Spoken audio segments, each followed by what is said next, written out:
Amém. Graça e a paz sobre a tua vida hoje e sempre. Este é o dia que o Senhor fez e a gente deve se alegrar nele e regozijar-se nele. Que bom estarmos juntos, unidos e reunidos como povo de Deus, na casa dele, na presença dele, para juntos celebrarmos o seu santo nome. Esperamos de coração que ele fale ao seu coração nessa hora e que ele receba o seu louvor e a sua adoração. Mas sabe, a palavra de Deus nos ensina que todos nós pecamos e estamos afastados, ou esse pecado nos afasta da presença gloriosa do Senhor. Mas sabe qual é a boa nova do Evangelho? É que todo pecado confessado é pecado perdoado. Por isso, onde você estiver, curva a sua cabeça, feche os seus olhos e vamos orar em confissão nessa hora. Obrigado, Senhor, por tuas misericórdias que se renovaram sobre as nossas vidas na manhã de hoje. Obrigado porque o Senhor tem sido bom e fiel apesar de nós. Agora, Senhor, a cada filho teu e filha tua que nessa hora, com sincero arrependimento e contrição, diante da tua presença santa, perfeita, majestosa, se colocam e te pedem, te suplicam graça, misericórdia e favor. Que o Senhor dos altos céus derrame graça sobre as nossas vidas, nos perdoe os pecados, nos limpe, nos lave, nos tornando mais alvos como a neve, como diz a tua palavra, pelo sangue de Jesus. Perdoa, Senhor, os nossos pecados todos, cometidos em pensamentos, palavras, ações ou omissões.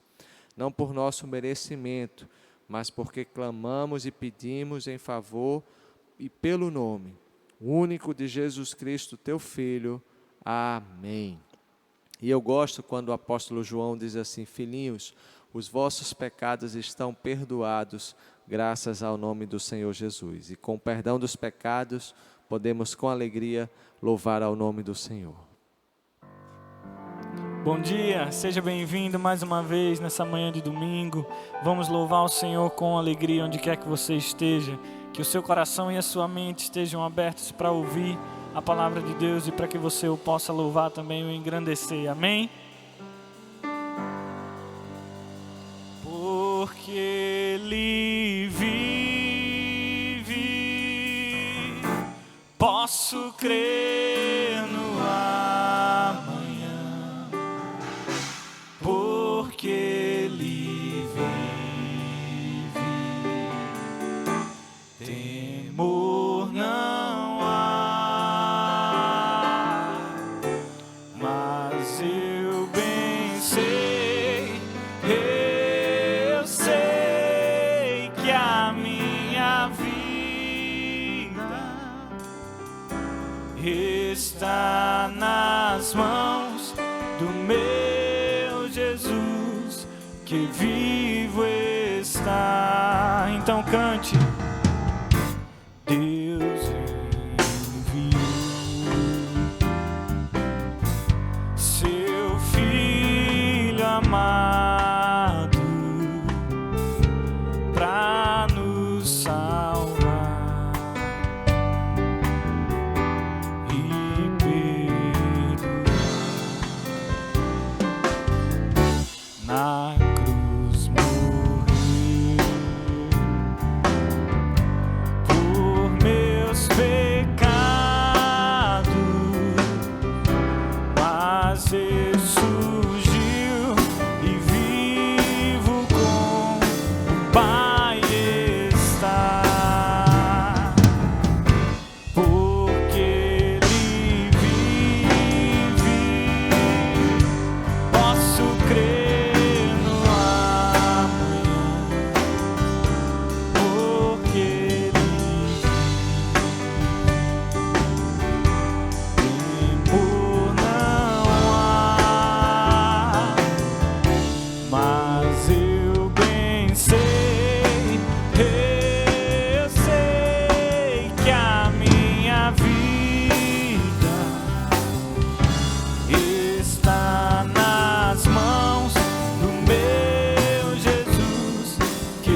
que vivo está. Então cante mais uma vez, porque Ele vive, porque Ele vive.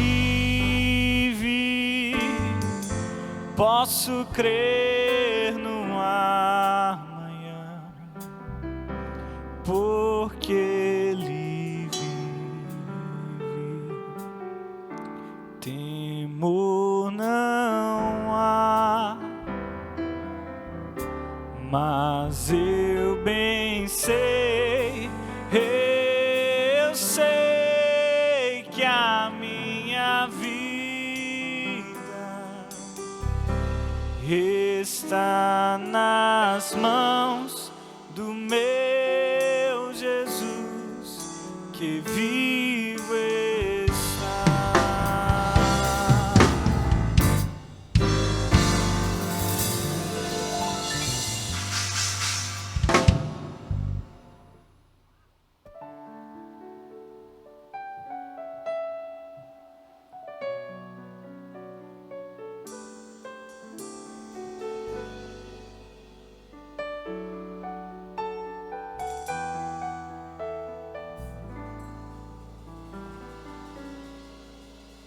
Ao único que é digno de receber a honra e a glória, a força e o poder, ao Rei eterno e imortal, invisível, mas real, a Ele ministramos o louvor. E ao único que é digno de receber a honra e a glória, a força e o poder, ao Rei eterno e imortal, invisível, mas real, a Ele ministramos o louvor. E coroamos a Ti, ó Rei Jesus, coroamos a Ti, ó Rei Jesus, adoramos o Teu nome, nos rendemos aos Teus pés, consagramos todo o nosso ser a Ti, coroamos e coroamos a Ti, ó Rei Jesus, coroamos a Ti, ó Rei Jesus, adoramos o Teu nome, nos rendemos aos Teus pés, consagramos todo o nosso ser a Ti. Nós consagramos todo o nosso ser a Ti, consagramos todo o nosso ser a Ti.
vamos continuar adorando ao Senhor por causa do seu amor infinito e ousado, que deixa as 99 para nos encontrar novamente. Que você cante essa canção onde quer que você esteja, sabendo que Ele é o bom pastor, e o bom pastor é aquele que deu e dá a vida pelas suas ovelhas. Amém?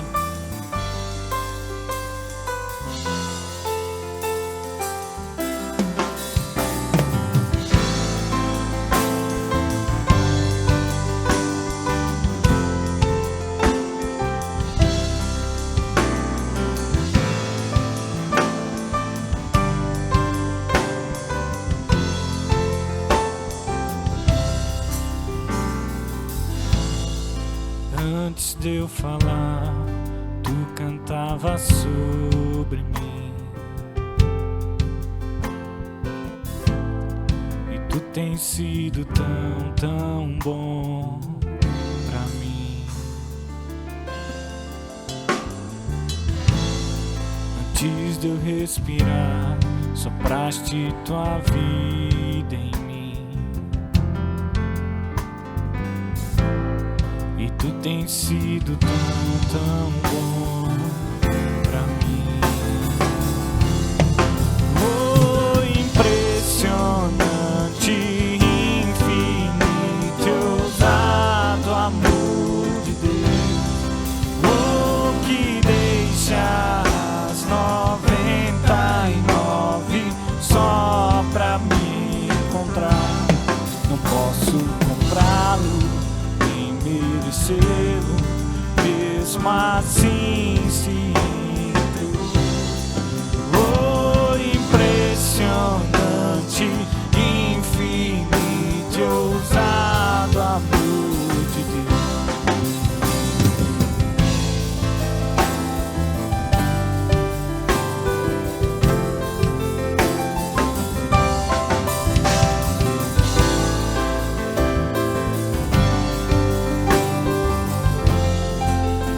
Inimigo eu fui,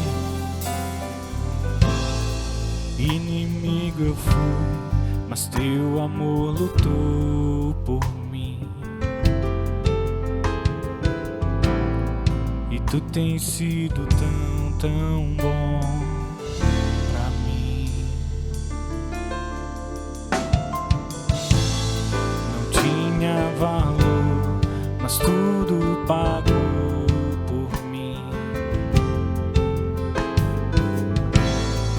Tu tens sido tão, tão bom pra mim. Oh, impressionante, infinito, ousado amor de Deus. Oh, que deixa as 99 só pra me encontrar. Não posso comprá-lo, mesmo assim se entregou. Oh, impressionante, infinito, ousado amor de Deus. Oh,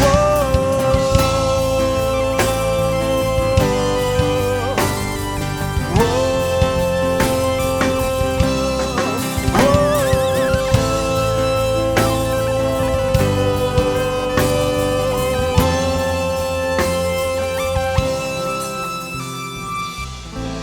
traz luz para sombras, escala montanhas pra me encontrar. Derruba muralhas, destrói as mentiras pra me encontrar. Traz luz para sombras, escala montanhas pra me encontrar. Derruba muralhas, destrói as mentiras pra me encontrar. Traz luz para sombras, escala montanhas pra me encontrar. Derruba muralhas, destrói as mentiras pra me encontrar.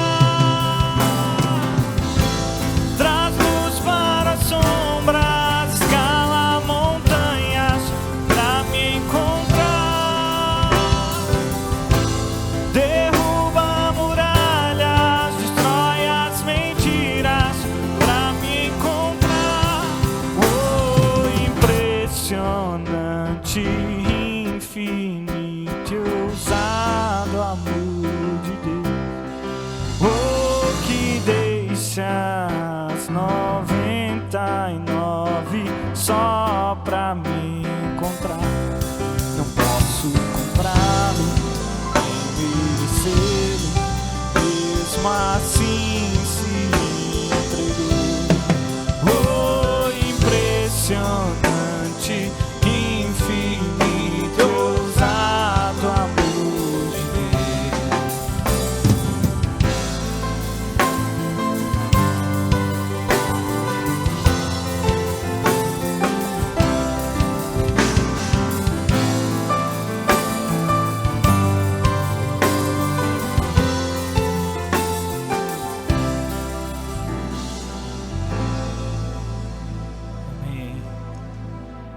Esse é o Deus que nos encontra, apesar de todas as dificuldades, que não importa quão longe você tiver ido, o tanto que você tenha se afastado do Senhor, mas Ele ultrapassa qualquer barreira para te encontrar, para te colocar nos ombros e te trazer de volta para casa, porque Ele é um Deus de promessas, um Deus de milagres, e esse Deus, Ele não é homem para mentir.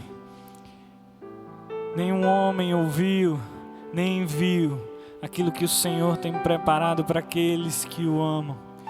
Mas de uma coisa a gente tem a certeza, que o que o Senhor preparou irá se cumprir. Amém? Então cante essa canção também na sua casa.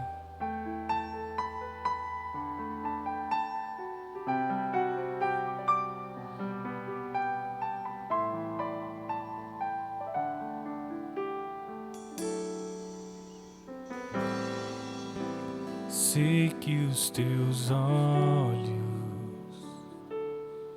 sempre atentos, permanecem em mim.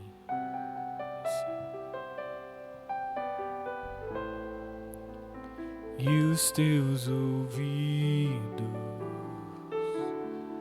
estão sensíveis para ouvir meu clamor. Posso até chorar, mas a alegria vem de manhã.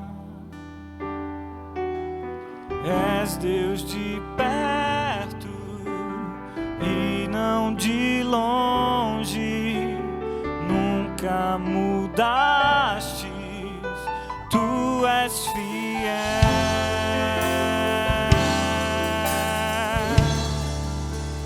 Deus de aliança, Deus de promessas, Deus que não é homem pra mentir. Tudo pode passar, tudo pode mudar, mas tua palavra vai se cumprir.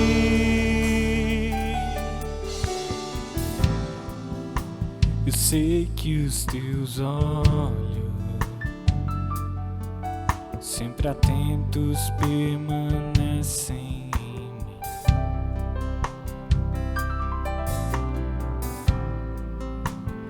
E os teus ouvidos estão sensíveis para ouvir meu clamor. E posso até chorar, mas a alegria vem de manhã. E és Deus de perto e não de longe, nunca mudaste, tu és fiel.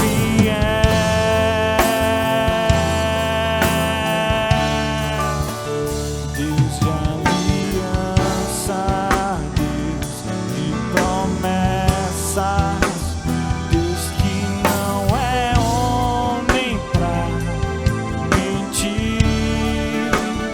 Tudo pode passar,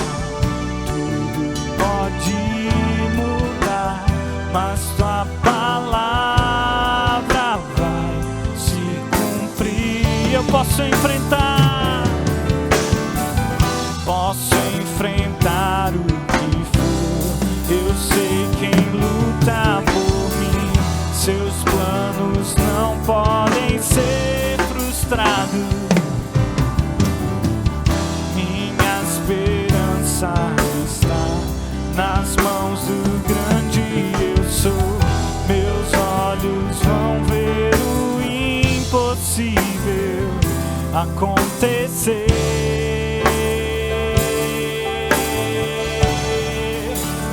Deus de aliança, Deus de promessas, Deus que não é homem pra mentir.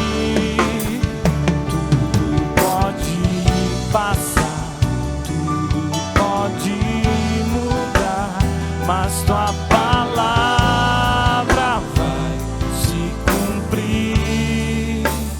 Deus de aliança, Deus de promessas, Deus que não é homem pra mentir. Tudo pode passar, tudo pode mudar, mas tua palavra vai se cumprir.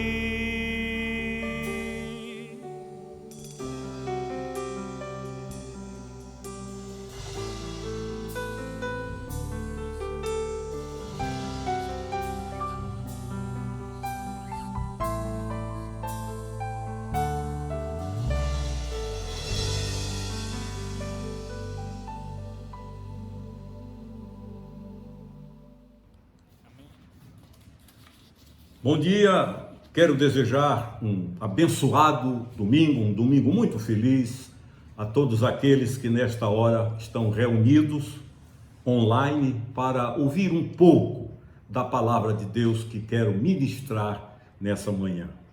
Gostaria de ter a sua atenção. É um tempo curto, mas muito precioso, para que, ouvindo a palavra, aprendendo a palavra, olhemos para nós primeiro e não para os outros.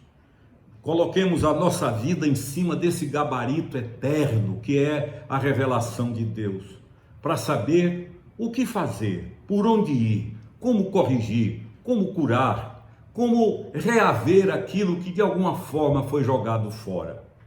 E por isso eu quero, nesta manhã, falar de modo muito simples sobre as 3 colunas da vida cristã. Há muitas coisas boas, abençoadas, reais, verdadeiras, que sendo estudadas, aprendidas, vividas, exercitadas, elas serão bênção para a nossa vida. Mas eu encontro pelo menos 3 colunas sobre as quais repousa a fé, a convicção, a vida, o crer e o obedecer. Essas 3 colunas são vitais para cada um de nós. E eu as encontro em 1 Coríntios capítulo 13 e verso 13. Nesta carta primeira do apóstolo Paulo à igreja em Corinto, nesse capítulo 13 ele faz um resumo, uma suma do que é vital para a vida cristã.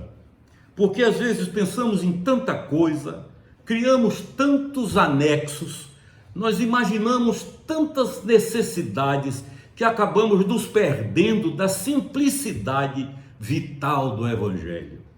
Paulo resume toda a sua teologia, todo o seu pensamento em 3 coisas. E em 1 Coríntios 13 e verso 13 ele diz: agora, pois, permanecem, ficam, persistem, continuam a fé, a esperança e o amor. Estes 3, mas o maior destes é o amor. Não podia ser mais claro o apóstolo Paulo. Ninguém pode dizer que não entende, não precisamos de hermenêutica, isso é técnica de interpretação.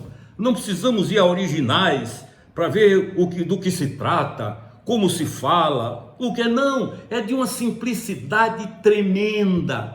É dessa simplicidade que o próprio Senhor Jesus disse que nem o louco se perde, nem o louco erra.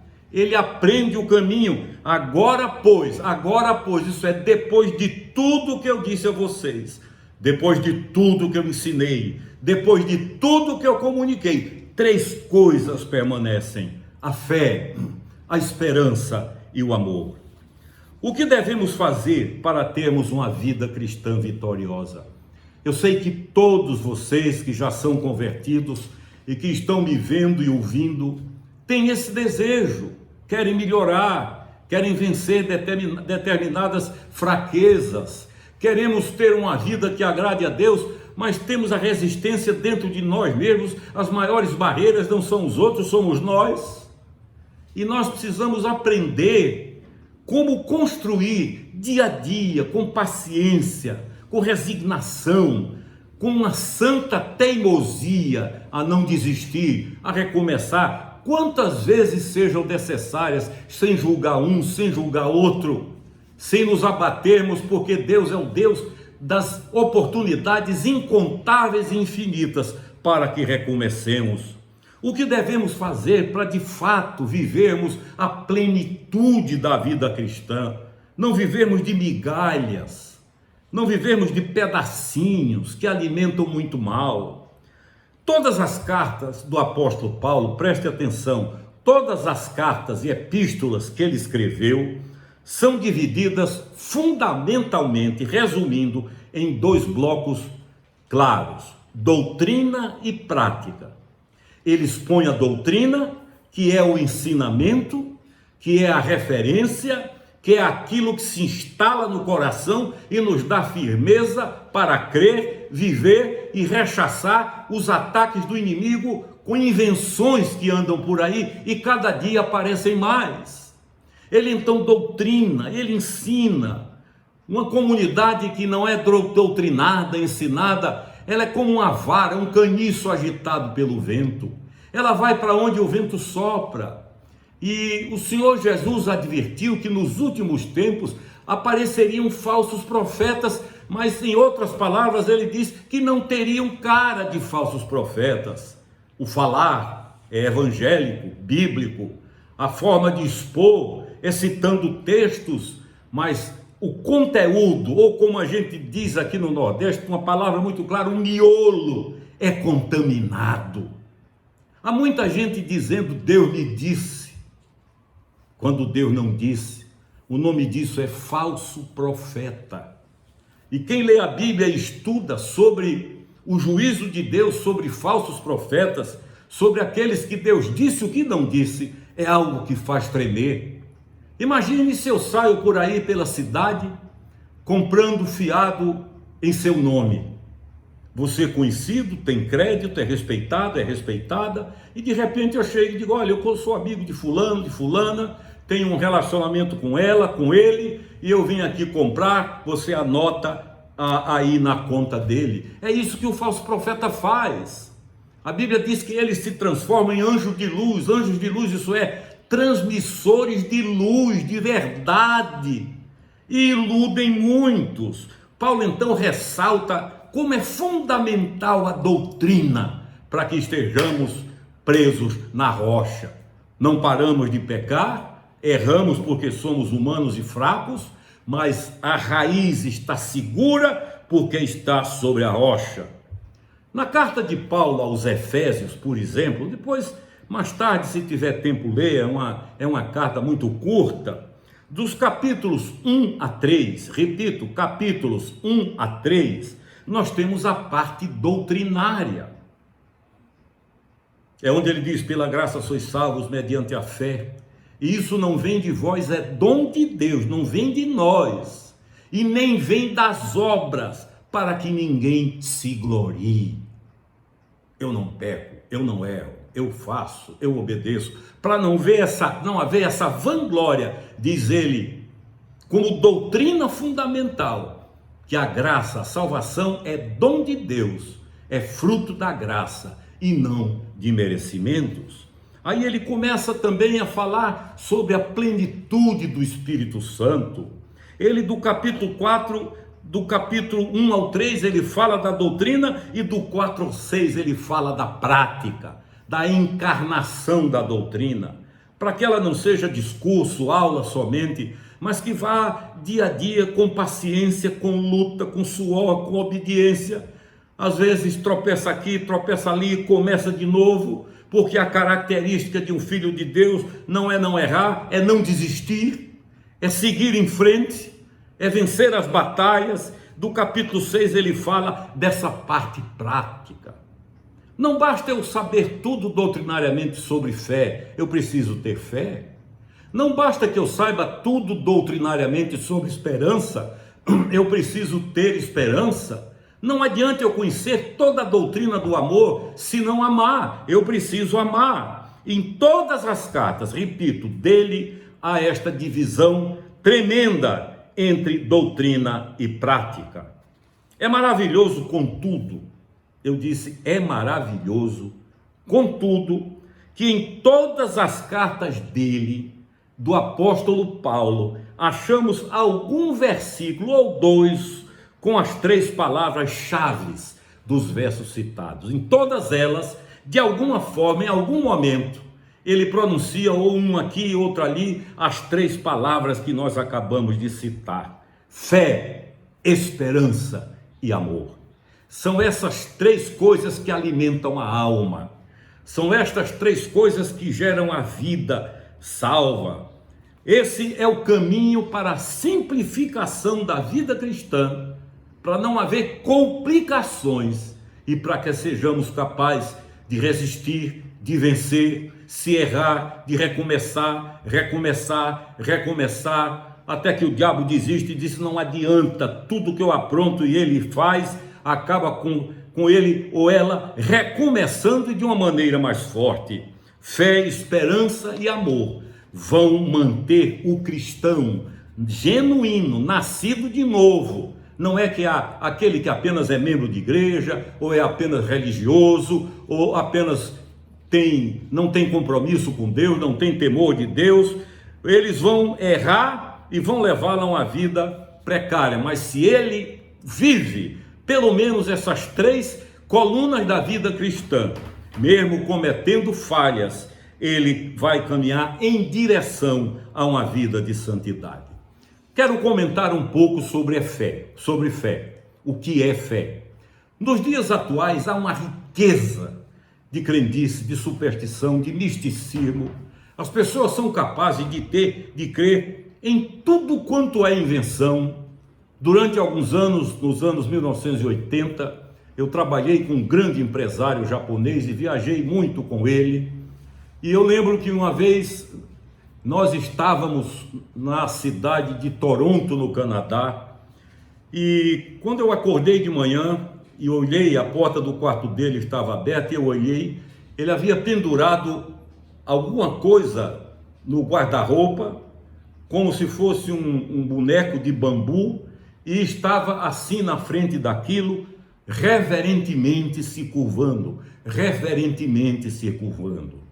E eu perguntei a ele: o que é isso que você está fazendo? O que é isso que eu nunca vi? Ele disse: eu estou adorando o meu Deus, este é o meu Deus. E depois eu fiquei imaginando uma pessoa boa, séria, honesta, correta, trabalhadora, leal, mas completamente perdido no assunto fé, confundindo crendice com fé, confundindo superstições com fé. Eu já vi pessoas com superstições absurdas, e quando eu começo a falar, elas dizem assim: pastor, bispo, é a minha fé. E eu tenho vontade de dizer: pode ser tudo seu, menos fé. Crendice é uma coisa, superstição é outra coisa. E as invenções proliferam e cada dia mais vão confundindo. Nós precisamos entender que fé é um estilo de vida. Repito, fé não é um momento, fé não é uma energia, fé é um estilo de vida. Aquele que crê como estilo de vida, aquele que cultua o Deus verdadeiro como estilo de vida. A fé, ela nos firma nisso, e tudo que tange a você é acessado pela fé, biblicamente falando. Não há como ler a Bíblia e entendê-la sem a lente da fé. Por isso que a Bíblia diz lá em Hebreus capítulo 11, sem fé é impossível, não é difícil, É impossível, diz a Bíblia, fazer agradar a Deus. Você pode fazer o que quiser, você pode ter uma vida maravilhosa, uma conduta exemplar, mas sem fé é impossível agradar a Deus. Então nós precisamos entender por aí, nós precisamos aprender que é esse o caminho. Salvação é questão de fé, cura é assunto de fé, libertação é movida pela fé, adoração é fruto da fé, e todas as riquezas da graça de Deus são acessadas, entendidas, tomamos posse pela fé. E a Bíblia é clara também, lá em Hebreus, que a fé é a certeza das coisas que não se veem e a firme convicção de fatos que ainda irão acontecer. Pela fé, Abraão ouviu a voz de Deus, deixou família, deixou empresas, era um homem muitíssimo rico. E quando perguntaram para onde vai, ele dizia: não sei, estou saindo em obediência. É um ato de fé. Pela fé, Abraão subiu o Monte Moriá, levando o filho da sua velhice, fruto do seu relacionamento com a esposa estéril. Ele creu, ele começou a subir, sabia que o filho ia ser sacrificado, creu, ia obedecendo. Pergunta ao filho: para onde vamos, pai? Está aqui o cutelo, a madeira, cadê o carneiro, a ovelha para o sacrifício? E ele responde: eu imagino o estado interior, meu filho, Deus proverá. Sabe como é o nome disso? Fé. E quando ele levanta a mão e a voz de Deus brada: não faças isso, aparece um cordeiro que era o símbolo de Jesus e morre no lugar do filho dele, como morreu no meu lugar e no seu. Por isso ele é conhecido como o pai da fé. A fé é aquilo que nós acessamos para entendermos a graça de Deus. Por isso Romanos capítulo 5 e verso 2 diz: pela fé temos acesso a essa graça. Não é raciocínio, embora ela seja lógica, não há irracionalidade na Bíblia, porque Deus é um ser racional, infinito, eterno, mas não é Deus de irracionalidades. Basta observar o funcionamento do globo terrestre, o funcionamento do universo, como tudo é harmonizado direitinho, funciona, o reino animal. Quando você começa a perceber isso, você pensa: meu Deus, não tem como crer que isso venha de um ser irracional, mas de um ser racional. É pela fé que nós temos isso. Então, o primeiro ponto, a primeira coluna que nunca vai permitir que a sua vida cristã desabe, que é um dos sustentáculos da vida cristã, minha e sua, haja o que houver, é termos fé. E a Bíblia, quando fala nos heróis da fé, vai mostrando como eles creram em coisas absurdas. Noé creu na vinda do dilúvio quando nunca tinha chovido sobre a terra. Ninguém sabia o que era chuva, mas ele creu. Eu conheci a história de um homem, de um roceiro no interior da Paraíba, que um dia o filho perguntou, uma região muito seca: pai, o que é chuva? Ele disse: é água que cai do céu. E o menino disse: deixe de ser mentiroso, pai. Ele nunca viu. Noé nunca havia visto. Sujeitou-se à zombaria, a piadas, a anedotas, a provocações, construiu uma arca. Creu. O nome disso é fé. Abraão, como eu disse a vocês, e se vocês lerem o Antigo Testamento, vão ver que é um espetáculo da fé. Não é de crendice, não é de superstição, não é de invenção, não é de magia, é fé. Sem fé é impossível agradar a Deus. E esse mesmo capítulo 11, do verso 35 em diante, fala não daqueles que venceram isso, venceram aquilo, mas começa a falar dos que foram queimados em fogueira, cerrados ao meio, devorados por feras, traspassados por espadas. E a Bíblia diz assim: o mundo não era digno deles, o mundo não merecia eles, e eles só morreram pela fé, porque ninguém morre por uma mentira. Deram a vida pela fé que os fez acreditar que ali tudo era verdade. Essa é a primeira coluna. Você dorme tranquilo, acorda tranquilo, trabalha tranquilo, ninguém tira você do trilho, porque lá dentro está a fé. A outra coluna, queridos, é a esperança.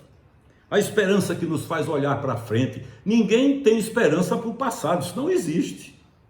Esperança significa que está à frente, é para frente, é o futuro, não está hoje, mas eu vejo lá, não está aqui, eu não posso tocar, mas creio e espero. A esperança nos faz crer que esta vida é passageira, como voa. Alguém já disse que para a criança o tempo se arrasta. Você diz a uma criança em casa, ela pede uma coisa, você diz, semana que vem eu lhe dou, pronto, é uma eternidade. Eles já acham computadores, determinados computadores lentos, já reclamam, dão um enter e diz que coisa lenta.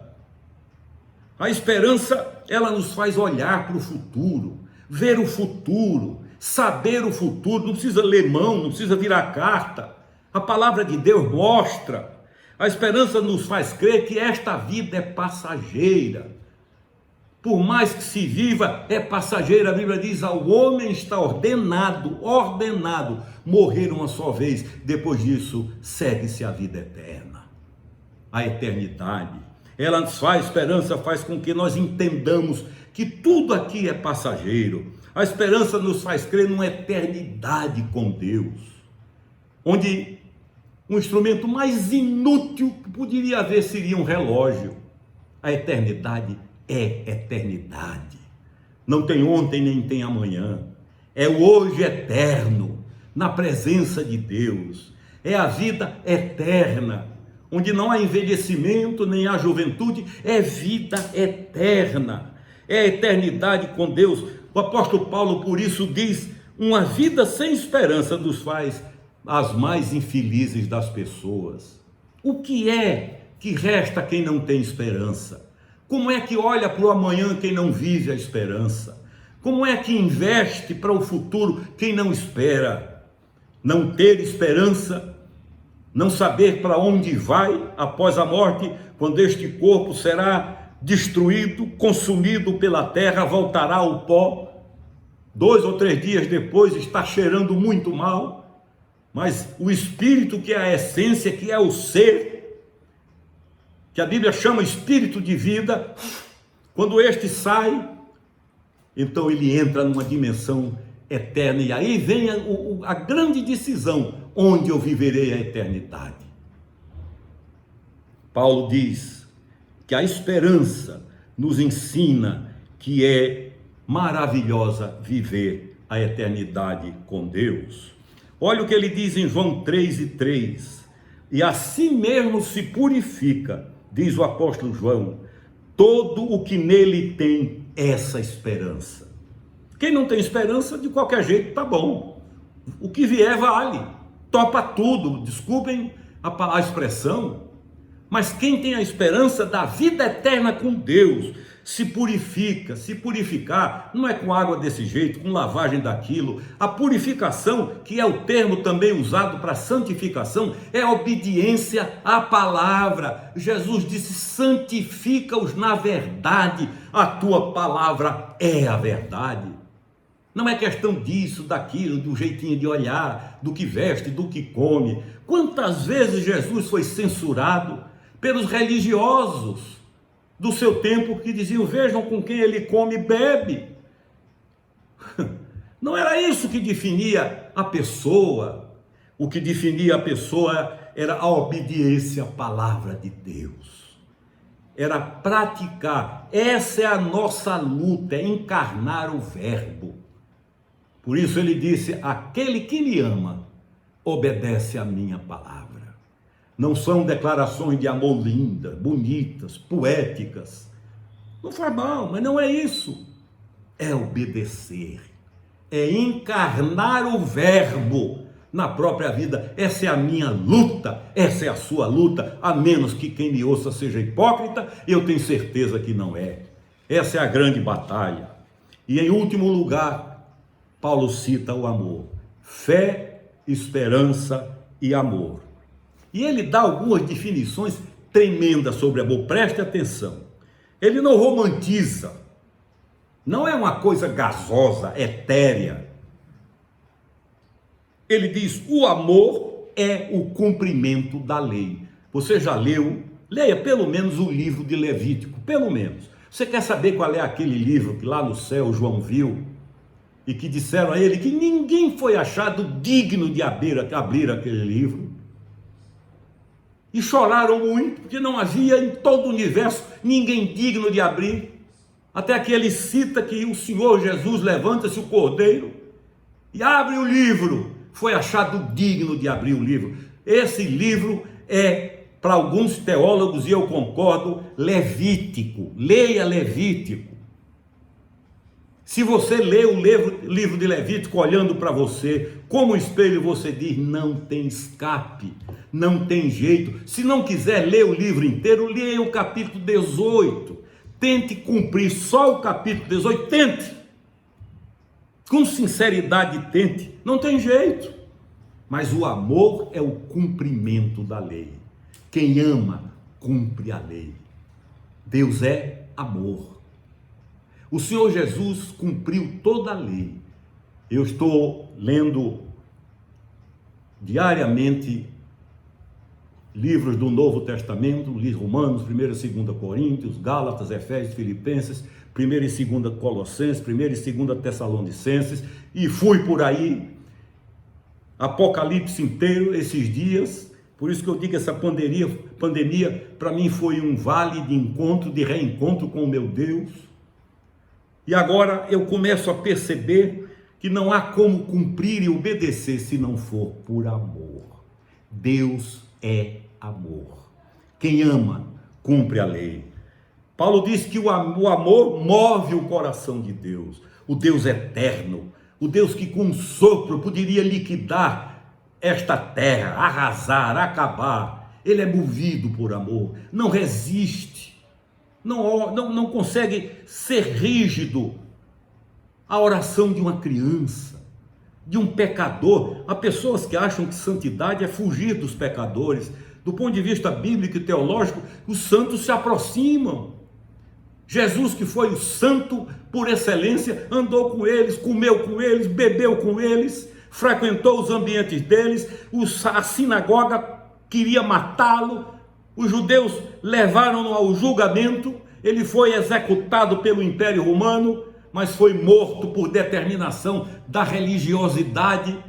Santos verdadeiros não dão as costas a pecadores, santos verdadeiros não fogem de pecadores, santos verdadeiros amam, vão dizer que está errado, mas são amados, vão dizer que pecaram, mas estão amados, a porta está aberta, venha, recomece, tantas vezes quantas sejam necessárias. E Paulo finalmente diz que quando amamos, nós imitamos a Deus. Há muita gente que acha que imitar a Deus é ser legalista. Tenho a impressão que há muitos cristãos hoje que, se andassem com Jesus, se escandalizariam, como os judeus religiosos se escandalizaram. É por isso que ele teve uma vez numa sinagoga em Cafarnaum, entrou 1 ou 2 vezes no templo, mas no átrio do templo, não estava preocupado com ambientes religiosos, estava preocupado com a vida humana, com os seres humanos, na rua. Há um sermão antigo do Caio que ele chama de sal fora do saleiro.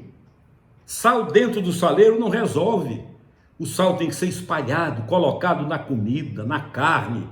O sal precisa estar no emprego, no trabalho, na indústria, no escritório, em casa, porque aí ele funciona. Se colocar ele só nos domingos dentro de um templo, é sal no saleiro.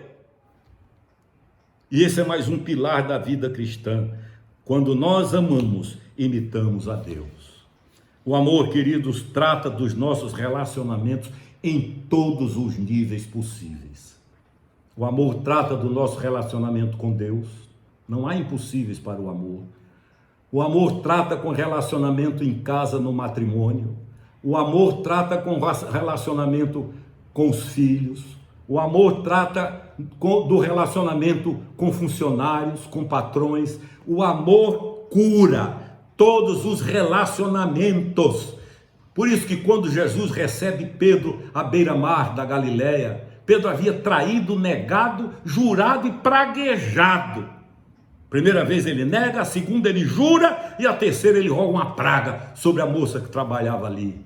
Despenca, cai com a cara no chão, me desculpe a expressão, mas quando eles se reencontram, que Jesus chama à beira-mar, ele vai. É como se ele fosse para ouvir o que viesse, dê no que dê, haja o que houver, mas eu reconheço que errei, eu vou lá. Jesus não toca no assunto, não faz menção do assunto, porque quem gosta de fazer isso é para ferir mais, é para abrir mais. Conselheiro que senta com quem errou e diz, me diga como foi. Repita, por favor. Isso é crueldade. A única coisa que Jesus pergunta é, tu me amas? Se ama, cumpre a lei. Quem ama, cumpre a lei, ama inimigo. Quem ama não cultua ídolos. Quem ama, e por aí vai. Você leia a lei que você vai ver. O amor trata dos nossos relacionamentos em todos os níveis possíveis. Quem ama, perdoa a esposa, perdoa esposo, perdoa filho, perdoa filha, perdoa parente, perdoa amigo, perdoa convertido, não convertido, porque a libertação do perdão é quem perdoa. Em muitos casos, diz a Bíblia, a cabeça do outro fica como se estivesse com brasas, um chapéu de brasas. O amor nos torna semelhantes. Quem ama se humilha, quem ama valoriza o próximo, quem ama reconhece, diz a verdade, sofre defeitos, abre mão do caminho mais fácil, às vezes é o mais difícil, anda outra milha. Você sabe por que eram obrigados a andar a segunda milha? Porque a primeira era a lei, era obrigação. Os soldados romanos que viajavam pelo império, que tomava quase a metade do mundo naqueles dias, a lei romana estabelecia que eles podiam escolher qualquer pessoa e chamar para levarem as armas, os escudos pesados, mas por uma milha. Uma milha era lei. A partir da segunda não havia lei, não havia nenhuma obrigação.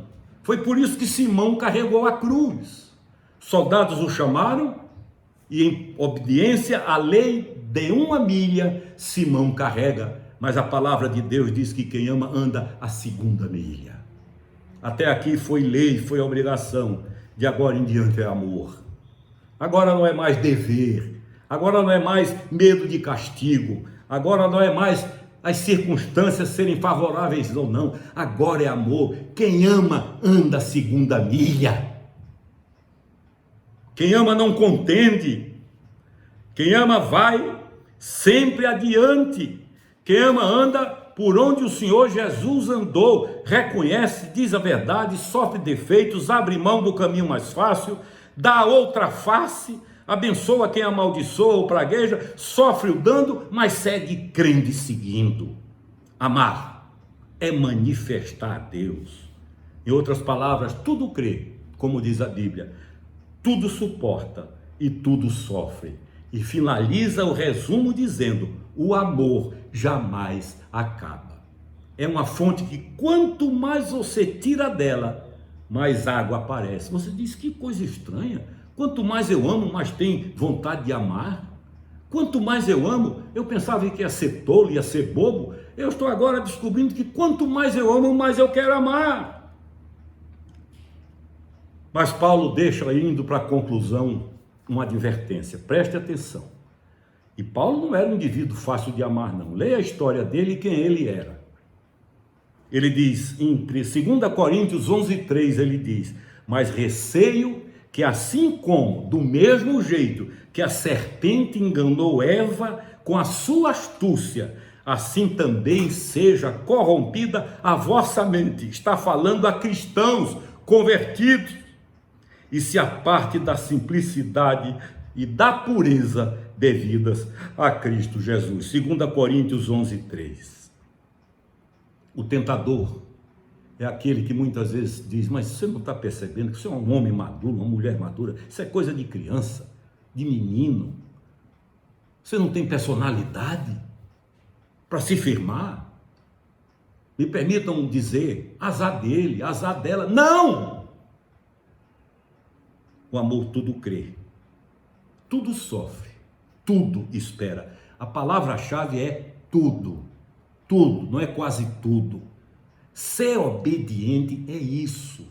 Caminhar em direção à santidade é isso. Não é cabelo, não é roupa, não é bigode, não é barba, não é nada disso. Tudo isso aí se faz com moderação e juízo. Mas é obedecer. Não merece perdão, mas eu perdoo. Não merece o que quer, mas eu entrego. Em obediência àquele que me deu sem que eu merecesse nada. Recordando-nos, diz ainda Paulo em 1 Tessalonicenses 1 e 3.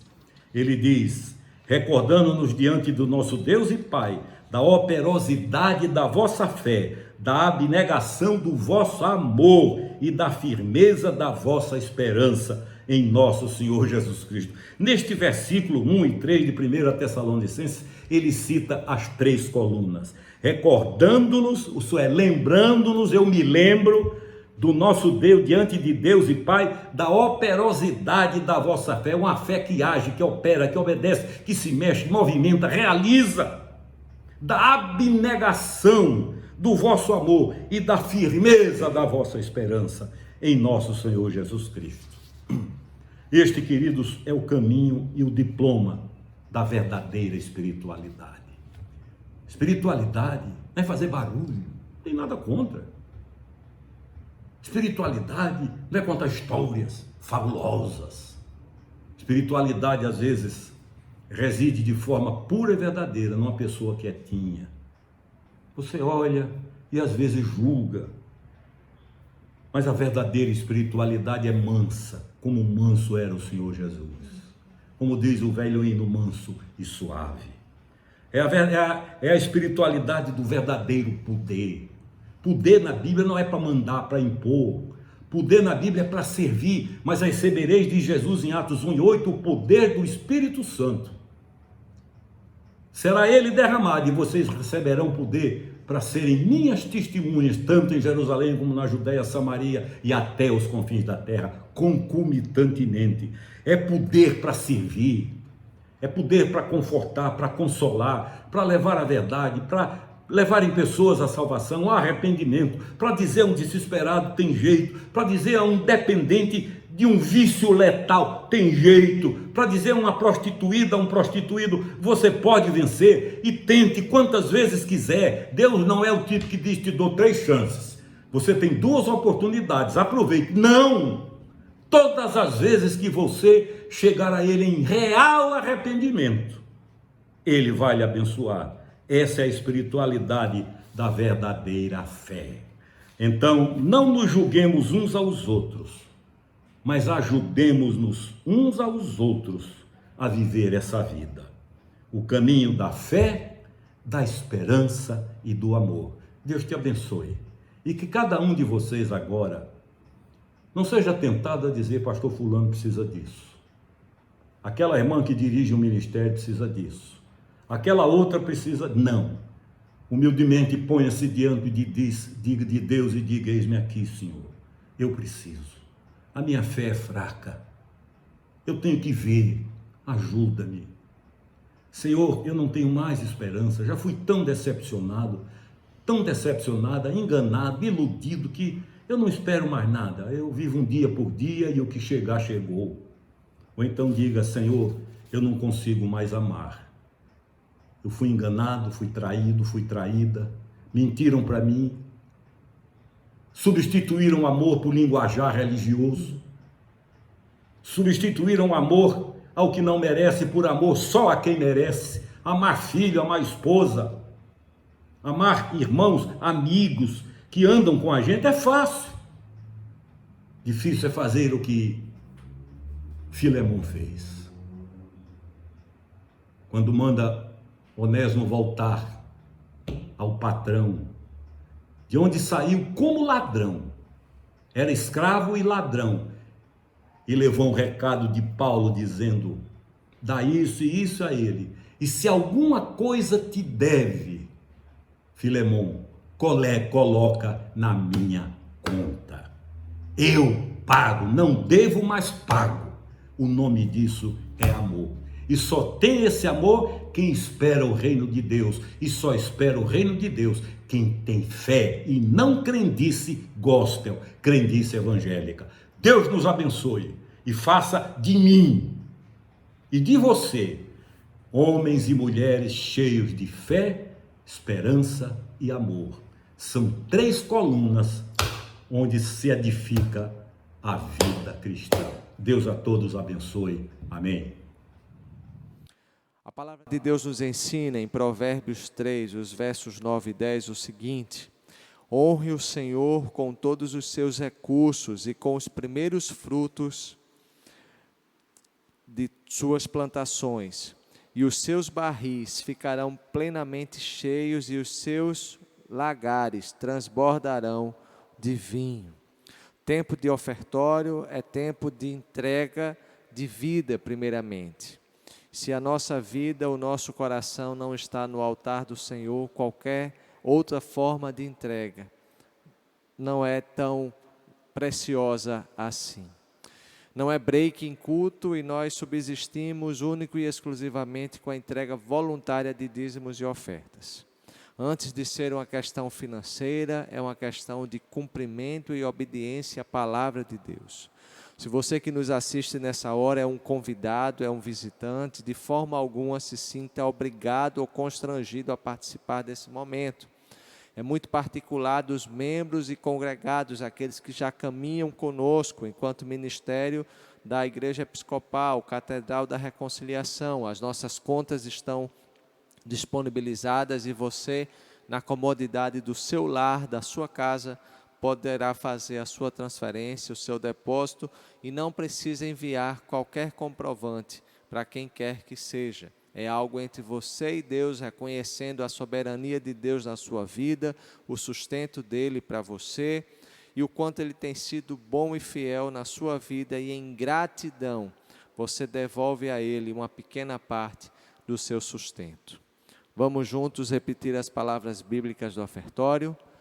Tudo vem de ti, Senhor, e do que é teu tu damos. Amém. Esperamos de coração que Deus tenha falado ao seu coração na manhã de hoje. Logo mais às 17 horas teremos o nosso culto, além de online, presencial. E se você tem a disponibilidade em vir, faça a sua inscrição. Os links estão aí também disponibilizados nas páginas e na parte dos sites da nossa Catedral da Reconciliação, nos grupos do WhatsApp. Você poderá estar conosco com a sua inscrição prévia. E se não puder vir presencialmente por qualquer razão, nos acompanhe ainda de forma online, pela internet, pelo YouTube, o canal da igreja, e você também participará em culto, junto conosco na tarde de hoje. Trazemos um abraço do nosso bispo, Dom Alexandre Ximenes, que continua se cuidando e guardado as medidas necessárias, não é, diante desse momento que a gente está passando, mas muito saudoso e desejoso de estar sempre em nosso meio. Um abraço dele para toda a sua igreja nessa hora também. Amém. Oremos por ele, por Carmen, pelos filhos todos. Que Deus os abençoe nessa hora. Amém. Os nossos ministérios continuam desenvolvendo as atividades. Alguns retornaram aos encontros presenciais. Se você já faz parte dos ministérios, então se intere no seu próprio ministério. E os nossos cultos presenciais, além do domingo às 17, na quarta-feira às 20 horas também, por inscrição prévia. Curva a sua cabeça, feche os seus olhos e vamos fazer essa oração final e receber a bênção do Senhor. Obrigado, Senhor, pelo dia de hoje. Nos abençoa nessa hora, nos alimenta em Tua palavra e nos dá um início de semana por Ti abençoado e guardado. Nos protege de todo mal e perdoa os nossos pecados mais uma vez. E agora, que o amor de Deus, o eterno Pai, a graça salvadora de Jesus Cristo, as eternas e incomparáveis consolações do Divino Espírito Santo, seja sobre todos nós, sobre as nossas famílias, sobre todo o povo de Deus espalhado sobre a face da terra, hoje e para sempre. Amém. Vamos juntos nos despedir com o Ide. Ide na paz de Cristo, sede corajosos e fortes, no testemunho do Evangelho entre os homens. Servi ao Senhor com alegria, no poder do Espírito Santo. Aleluia! Fiquem em paz, vão em paz, que Deus a todos nos abençoe. Um bom início de semana a todos. Amém.